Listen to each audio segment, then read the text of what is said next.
Michael, thank you so much for taking time for this interview. As we start, can you maybe talk a little bit about your current role and what's in your purview? Sure. My current role is the Chief Information Security Officer for Rubrik. Rubrik is an IT company out of Silicon Valley, primarily specializing in the data security space. My background, I just started this job back in June of this year. I had spent 20 years in the federal government, did time in the Air Force, then went into the commercial space, worked for Cisco as a systems engineer for 11 years. And then went back into the government, worked in the defense and the intelligence space with the Defense Intelligence Agency, with the Central Intelligence Agency. And my last two jobs, I always ran large IT infrastructure type environments, cloud computing, work group Mhm. computing, that type of stuff, networks for global federal government activities. My last two jobs within the federal government, I was the principal deputy CIO for the State Department for 2 years. So I was a CIA employee, but detailed down to the State Department. And in that particular job, that was the first job where I actually had like the cybersecurity role roll up to me, in addition to running kind of operations and engineering. And that gave me like a great insight into kind of the juxtaposition of the IT infrastructure role versus the Mhm. cybersecurity role. And oftentimes there's friction there. I mean, and so you got to weigh the pros and cons of any one cybersecurity activity, base that against kind of the pros and cons of any operational IT activity. And you kind of got to make a value judgment as to what the best course of action is to proceed, because they're just competing priorities oftentimes. But that gave me great purview into kind of the worldwide state of affairs for running a large IT organization and the cyber threats that come with running a large IT organization. And then when that detail finished, I went back to the CIA and I was the deputy CISO for a while and ultimately the CISO for the CIA for the last few months of my federal career. And that gave me, obviously some great insight into the worldwide state of cybersecurity as it plays out between the interest between the cyber gangs and the foreign intelligence services and data theft and what organizations do with that data once they steal it and how they try to steal it and compromise Mhm. organizations and kind of the whole criminal enterprise that surrounds cybercrime and specifically data theft, either be that ransomware activity or just theft of data to compromise intellectual property. Certainly, certainly, and I think you have a very unique perspective, both from the government side and also from the private sector as well. That's kind of at a very high level. So I'll be very curious to kind of hear your views on a number of topics we're going to discuss. But at your current role at Rubrik, is your role more operational, or I know some of the companies they hire what they would call a field CISO, so it's partial kind of an evangelist role for a particular solution, or maybe both. Mhm.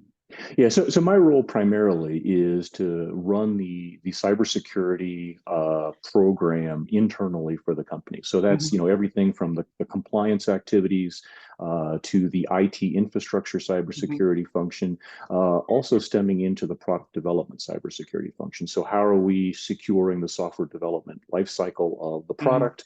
How are we evaluating and doing penetration testing on the code, both static and dynamic?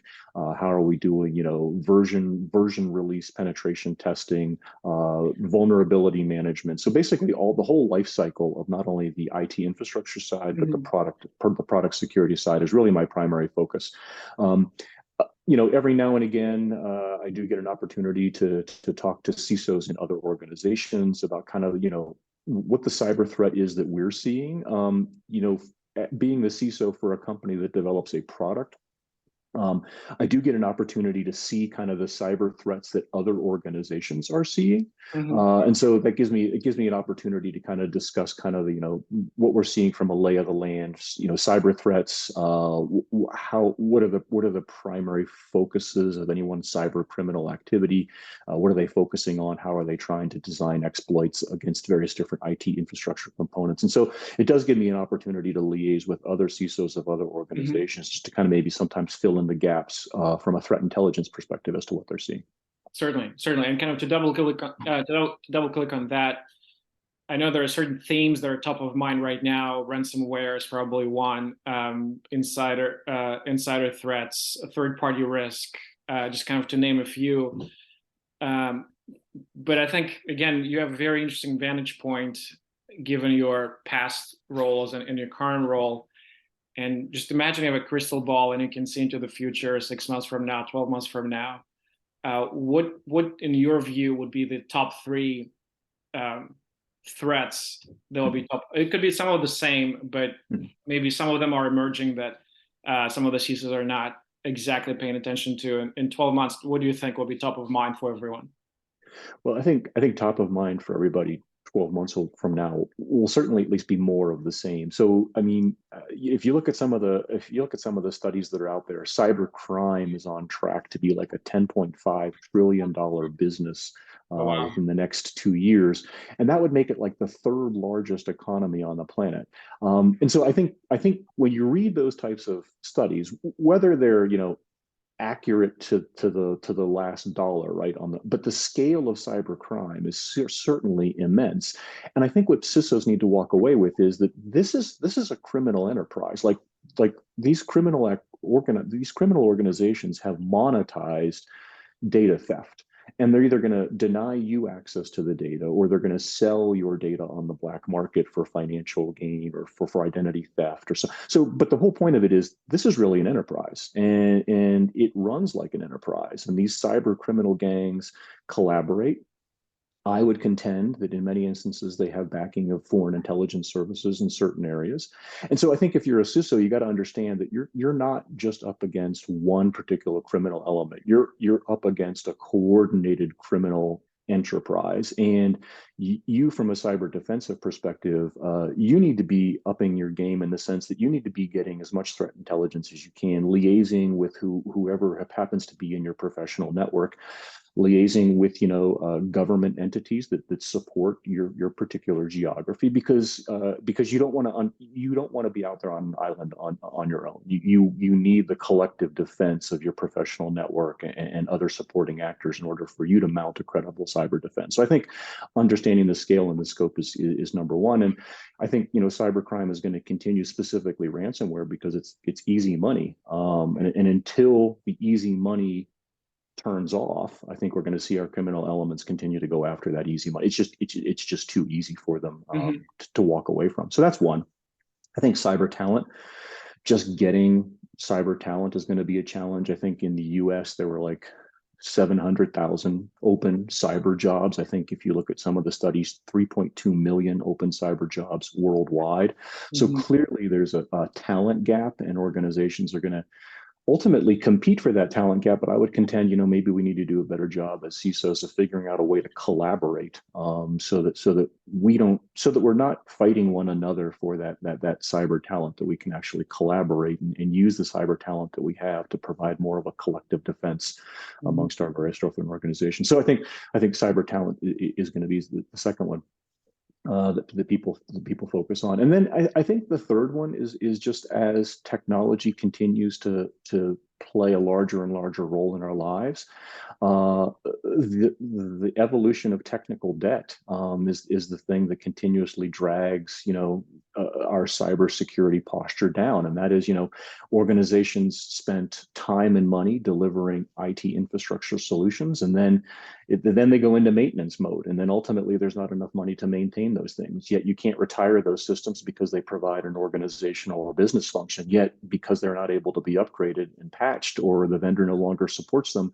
they become this great source of cyber threat and cyber vulnerability. And so just making organizations realize that they're carrying forward this continuous technical debt, and trying to work that off through upgrading outdated platforms, continuing to do effective patch management. I mean, those are the vectors by which a lot of these cyber criminal organizations get in. And I think helping organizations understand what that technical debt is and what the risk is to their organization is going to continuously be a challenge. Interesting. I talked to some of the IT departments, and the anecdotes that they say, like, we have this box that no one knows what it does, but it runs once a week, and we just try not to breathe when it does, because there are so many dependencies with it.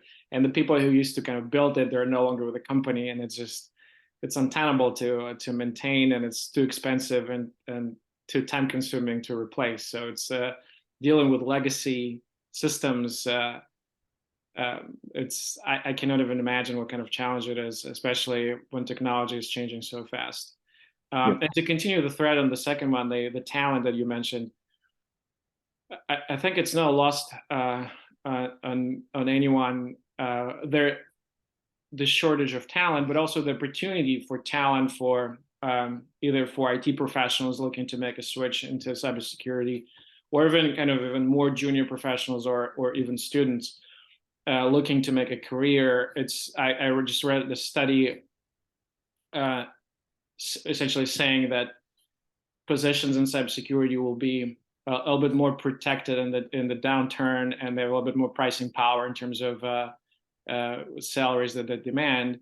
So naturally, there's a lot more people kind of looking to make a career. From your perspective and from your experience, what would you suggest some of those more junior professionals, what should they be focusing their time on? Again, what are the kind of top 3 things you should think that people need to focus on maybe a little bit earlier in their careers?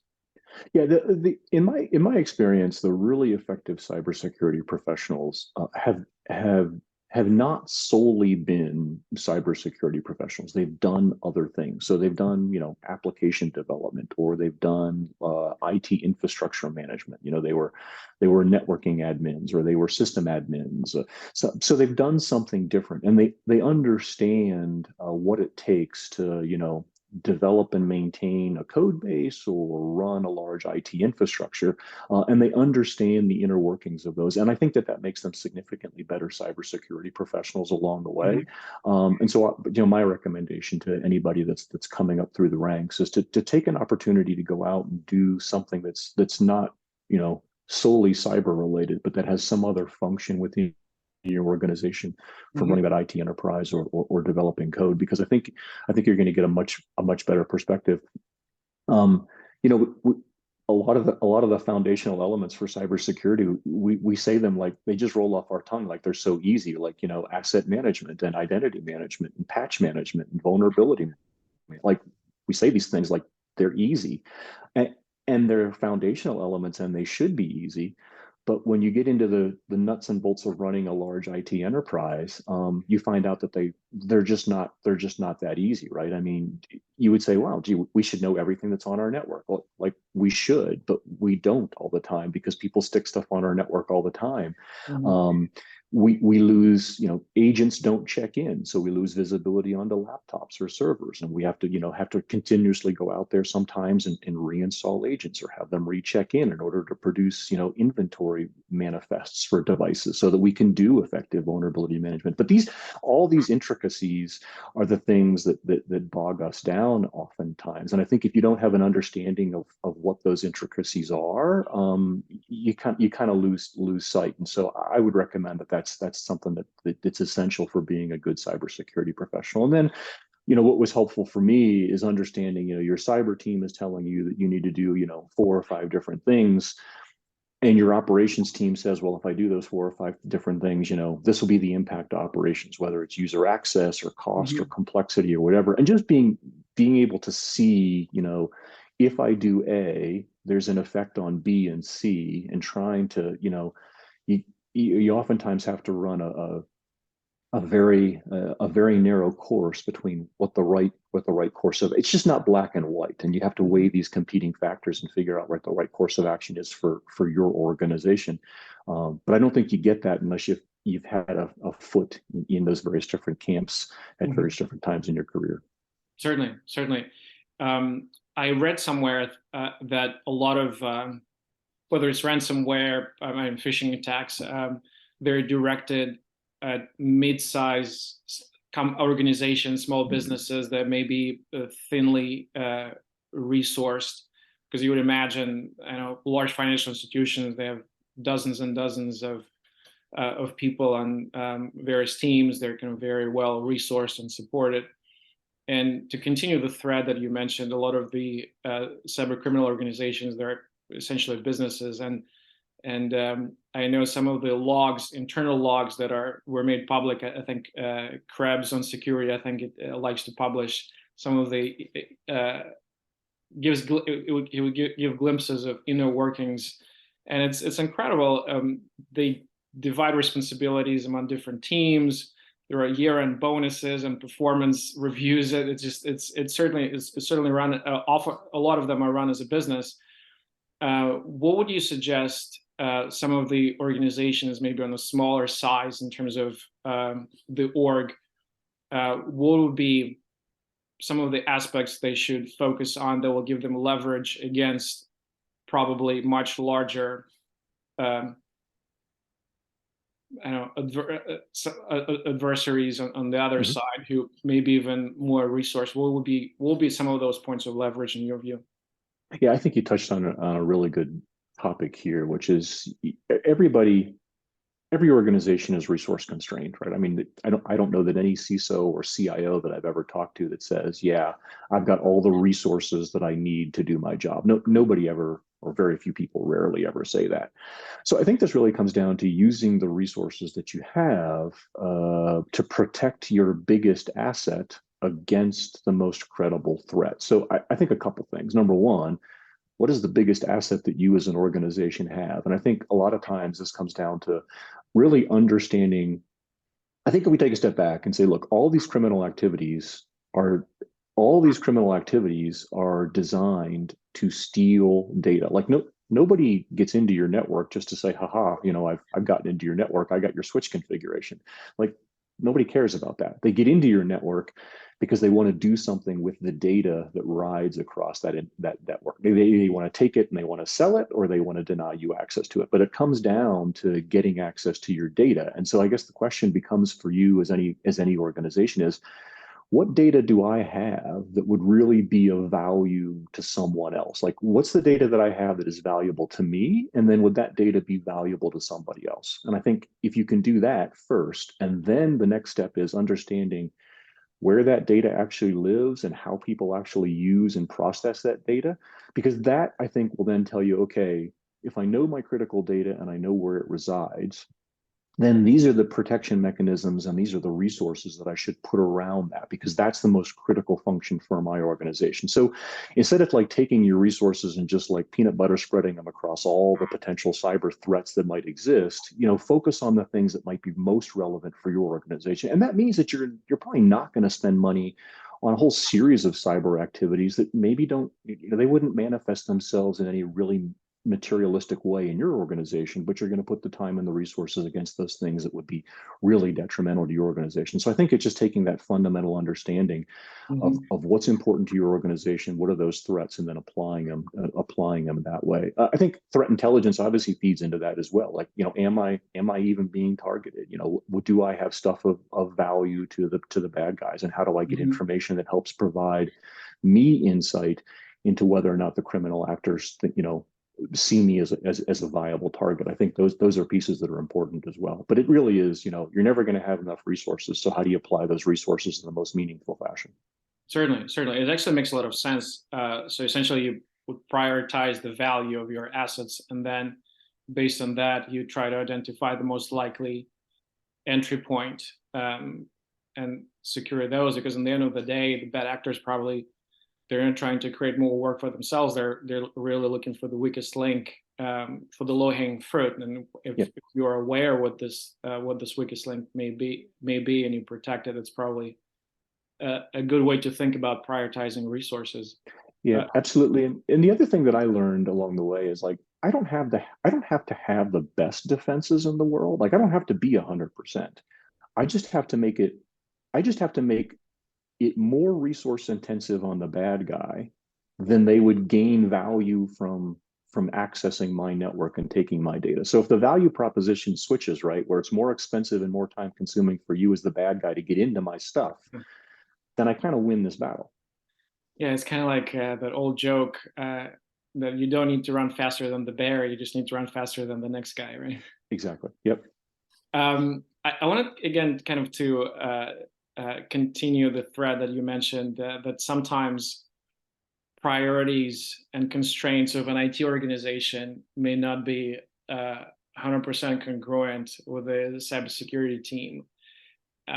Some of the conversations that we had, the feedback is the kind of the input that we're hearing from cybersecurity executives is that uh, as a group, cybersecurity professionals need to understand not only the technical domain that probably are experts, but also business needs, well, organizational needs, really, if you're talking about the public sector as well, because you don't want to be known as a department of no. So it's basically where all initiatives go to die. And to your point, it's oftentimes it's walking a fairly thin line, making sure that your cybersecurity is enabling business goals and business needs, but at the same time making sure it's done in the right way. From your experience, what are some of the tactics, I guess, of kind of balancing organizational needs and cybersecurity needs? Yeah, I think from a business perspective, you're right. Like the business needs technology in order to get the job done, and cybersecurity should be about how do we get the job done safely, and that doesn't mean that we need to adopt the original proposal. I mean, we can certainly say, look, I understand what you want to do, but to do this safely, to protect the organization, to protect our customer base, to protect our employees, we should do it in the following way. And so I think there's an opportunity to say that if you say no all the time, like, you're just going to be bypassed. I mean, they're just going to stop going to you, and you don't want that. You want to be a part of the solution. You don't want to be known as the organization of no. That being said, I do think that you do have an obligation, specifically as a CISO, to raise awareness that potentially there is a course of action that's high risk, and you need to say, look, I might, this might not be something that we should really go about doing in particularly this way. I understand what the organization is trying to do, but maybe this is something we should shy away from, or take a different look at. I think you have an obligation to do that. I equate that to getting legal opinions on things, right? When you go to general counsel, may say, look, I advise against doing this or sharing this amount of data or whatever it happens to be, and you can choose to take general counsel's opinion or not. If you don't, I mean, you're running with a little bit more liability. But I think as CISOs, we do have an obligation to say, look, these are potentially some risky behaviors that we're engaging in, and we may want to think twice about them. Let's have a conversation about what's the real business intent, and then let's figure out the safe way to get there. So, I mean, I do think there's an obligation at some point in time to kind of raise awareness and maybe change the course of action. I understand. It makes a lot of sense. I know we're coming up on time. You mentioned that some of the that you kind of you talk to other CISOs in other industries, maybe, and that's kind of part of the mandate for Fini, is to provide a platform for cybersecurity professionals, maybe from different industries, even to connect and share knowledge. Because again, cybersecurity it's a team sport, and it's succeeding together is the way to go. And with this in mind, I'm sure you're a member of kind of various professional networks. And from that perspective, what do you suggest we should do more of or less of, as so that it's not taxing on anyone's time? Because I think time is one of the biggest constraints everyone has these days. But so that would provide value, but in a way that's kind of easy, whether it's content and networking opportunities that will be easy to take advantage of, easy to consume, but not sap anyone's calendar. What do you think to focus on? I think one of the biggest benefits that I've seen thus far is just general awareness, like who are the CISOs and the cyber professionals. I think the regional happy hours that you have, which are just social get-together, so you kind of know who's like in your local community, and it is in the same business space that you happen to be in. Because I think ultimately, and we've touched on this throughout this conversation, right? Ultimately, for us as CISOs and cyber professionals to up our game, it's through building that professional network. It's about having these liaisons with other people that are in the same field, understanding what threats they are seeing, so that Mhm. we don't feel that we're isolated. And so the more that we can do to bring people together and provide forums for them to, cross-pollinate and share experiences, whether Mhm. that's, virtual engagements or in-person engagements, I think that's the real key and the real value add, is just being able to bring people together and have them share their common experiences. And as you said, like there's no, this is not a forum where anybody's trying to sell anybody any one particular thing. This is just helping to build out that professional experience and that professional network. And I think that's the invaluable piece. Absolutely. Thank you so much, Michael. Where are you mostly on LinkedIn? Where can people find you? What's the best way to? Yeah. LinkedIn is probably the primary way that I've kind of built out my relationships and my professional network. And so yeah, it's the best way. Certainly. Well, Michael, thank you so much for your time. This was amazing. Thank Yeah, you. thank you. Appreciate it.